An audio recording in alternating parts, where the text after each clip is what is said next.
RG Kar medical college south Calcutta law কলেজের পর এবার ফের কলকাতা শিক্ষা প্রতিষ্ঠানে ধর্ষণের অভিযোগ। দেশের নামকরা শিক্ষা প্রতিষ্ঠান আইআইএম জোকায় ধর্ষণের অভিযোগ উঠল।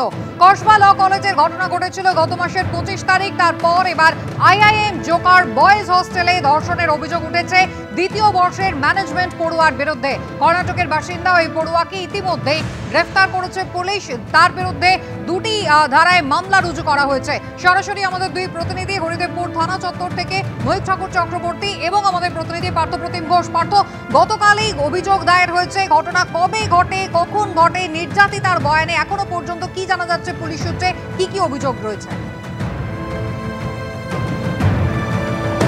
দেখো, যে অভিযোগটা জমা পড়েছে সেই অভিযোগ সূত্রে যেটা জানতে পারছি আমরা পুলিশ সূত্র মারফত, সেটি হচ্ছে শুক্রবার অর্থাৎ গতকালকে সকাল 11টার সময় নির্যাতিতা তিনি কিন্তু আইআইএম জোকার যে ক্যাম্পাস সেই ক্যাম্পাসে গিয়েছিলেন এবং সেক্ষেত্রে যাওয়ার পরবর্তীকালে তিনি একেবারে যেটা তোমায় বলবো, তিনি কিন্তু কাউন্সেলিং করেন এবং তার ক্লায়েন্ট ছিল হচ্ছে অভিযুক্ত।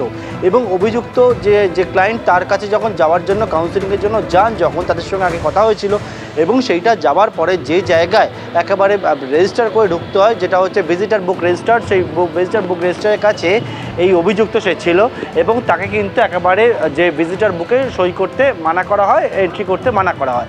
তার পরবর্তীকালে একেবারে আইআইএম যে ক্যালকাটা বা জোকার যে ক্যাম্পাস, এই ক্যাম্পাসের ভেতরে এরা এই যে হস্টেল রয়েছে, এই হস্টেলগুলো দেখো কিছু কিছু হস্টেলের যে রুম রয়েছে সেটা শেয়ারিং বেসিসে হয় এবং কিছু কিছু হচ্ছে একবার প্রাইভেট। এবং এই অভিযুক্তের যে রুমটা ছিল সেটা প্রাইভেট রুম ছিল এবং সেই প্রাইভেট রুমে নিয়ে যাওয়া হয়, কারণ হচ্ছে অভিযুক্তকে কাউন্সেলিং করার জন্য গিয়েছিলেন হচ্ছে নির্যাতিতা। এবং সেখানে যাওয়ার পরবর্তীকালে খাবার অর্ডার দেওয়া হয়েছিল এবং যার মধ্যে পিৎজা ছিল এবং পাশাপাশি কিন্তু জল খেতে দেওয়া হয়। নির্যাতিতার অভিযোগ, এই খাবার খাওয়ার পরে সে কিন্তু তন্দ্রাচ্ছন্ন হতে শুরু করে এবং যখন সেই তন্দ্রাচ্ছন্ন অবস্থায় চলে যায় তখন তার উপরে নির্যাতন করার চেষ্টা করা হয়। তিনি বাধা দিলে তাকে কিন্তু সেক্ষেত্রে আটকানো পর্যন্ত হয় এবং তার পরবর্তীকালে তিনি বুঝতে পারেন তন্দ্রাচ্ছন্ন অবস্থায় তাকে নির্যাতন করা হচ্ছে। এবং যখন গতকাল সকাল 11:45 তিনি ঢুকলেন এবং বিকেলবেলা সন্ধে নাগাদ তার সম্পূর্ণভাবে হুঁশ ফেরে তখন দেখতে পান যে অভিযুক্ত যে ছাত্র তার যে বেড সেখানে নির্যাতনটা পড়ে রয়েছে এবং এর পরবর্তীকালে তিনি সেখান থেকে বেরিয়ে আসেন কোনো মতে এবং বেরিয়ে গিয়ে পুলিশের দ্বারস্থ হয়েছেন। এটাও জানিয়েছেন যে সকালবেলা যে রেজিস্টার বুকে এন্ট্রি করানো হয়নি, সেক্ষেত্রে তার উদ্দেশ্যই ছিল হচ্ছে নির্যাতিতাকে ধর্ষণ করার উদ্দেশ্য ছিল এবং এই যে ক্রাইমটা কমিট করবে সেই উদ্দেশ্য ছিল এবং সেই জন্যই কিন্তু এই পরিকল্পনা সেটা কিন্তু করেছিল।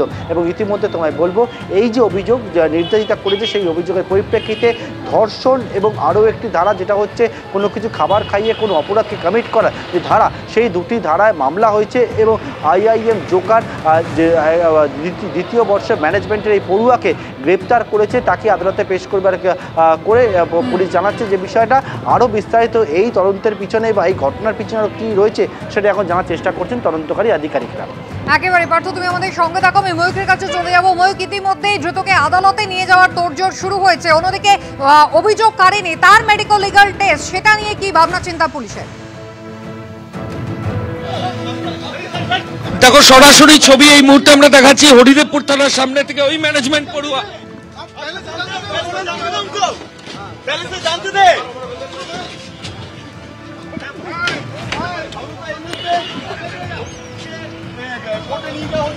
হরিদেবপুর থানার সামনে থেকে সরাসরি আমরা ছবি দেখাচ্ছি। পুলিশ আধিকারিকরা আলিপুর কোর্টের উদ্দেশ্যে এই অভিযুক্ত সেকেন্ড ইয়ারের ম্যানেজমেন্ট পড়ুয়া তাকে কিন্তু নিয়ে চলে গেলেন এবং কিছুক্ষণ আগে পুলিশের তরফ থেকে এই অভিযুক্তকে কোর্টে তোলার যে প্রসেস সেটা শুরু হয়। এই মুহূর্তে পুলিশের যারা সিনিয়র অফিসার তারা এই মুহূর্তে এসছেন। ডিসি বেহালা রয়েছেন, এখানকার লালবাজারের সিনিয়র অফিসার তারা রয়েছেন।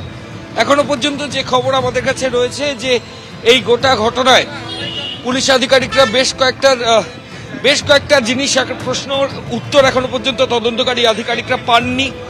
সেটা হচ্ছে কবে থেকে ভিকটিমের সঙ্গে পরিচয় এই অভিযুক্তের এবং পুরো সিকোয়েন্স অফ ইভেন্ট সেটা কিভাবে হলো, এই যে ধর্ষণের যে অভিযোগ সেটা অভিযোগকারিনী করছেন, তার আগে পরে কি ঘটনা ঘটেছিল সেটা তদন্তকারী আধিকারিকরা জানতে চান।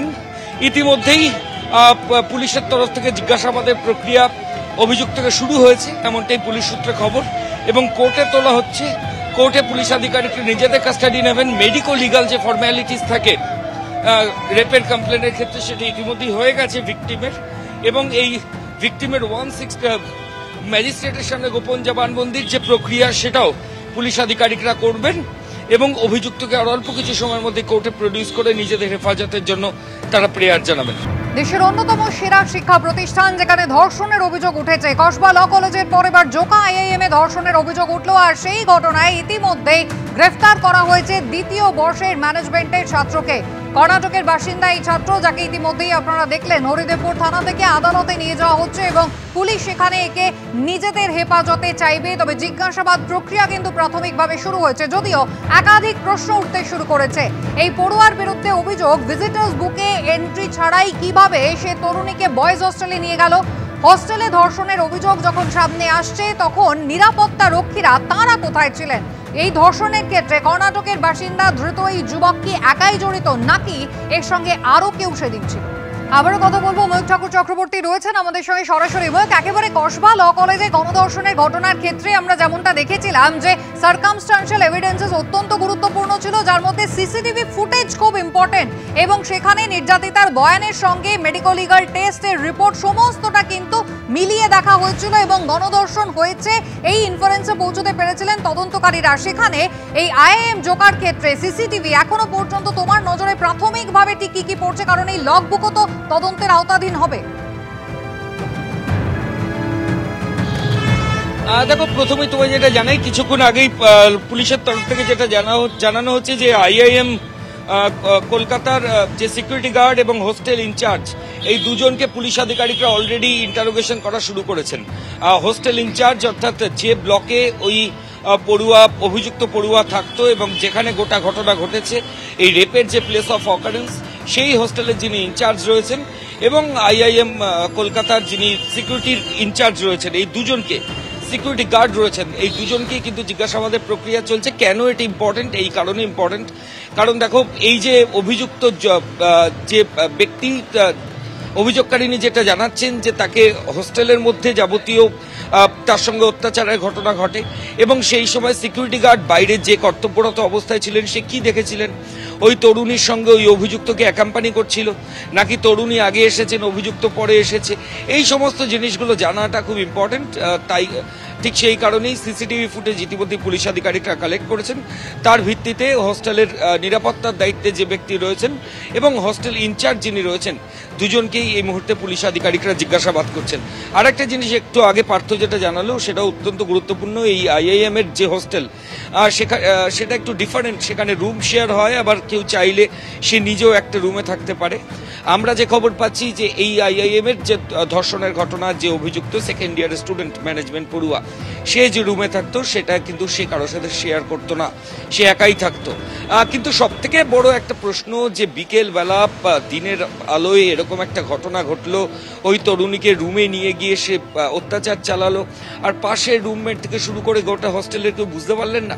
ঠিক এই জায়গা থেকেই হোস্টেল ইনচার্জ এবং সিকিউরিটির দায়িত্বে যারা ছিল তাদেরকে পুলিশ আধিকারিকরা ইতিমধ্যে জিজ্ঞাসাবাদের প্রক্রিয়া শুরু করেছেন এবং পুলিশ যেটা বলছে যে অভিযোগকারিনী স্টেটমেন্ট, অভিযুক্তের স্টেটমেন্ট এবং পারিপার্শ্বিক তথ্য প্রমাণ, সার্কামস্ট্যান্সিয়াল এভিডেন্স যেগুলো, এবং তার সঙ্গে এই যারা নিরাপত্তা রক্ষী এবং হোস্টেলের যারা ইনচার্জ, এদের প্রত্যেকের বক্তব্য আলাদা আলাদা করে মিলিয়ে দেখা হবে।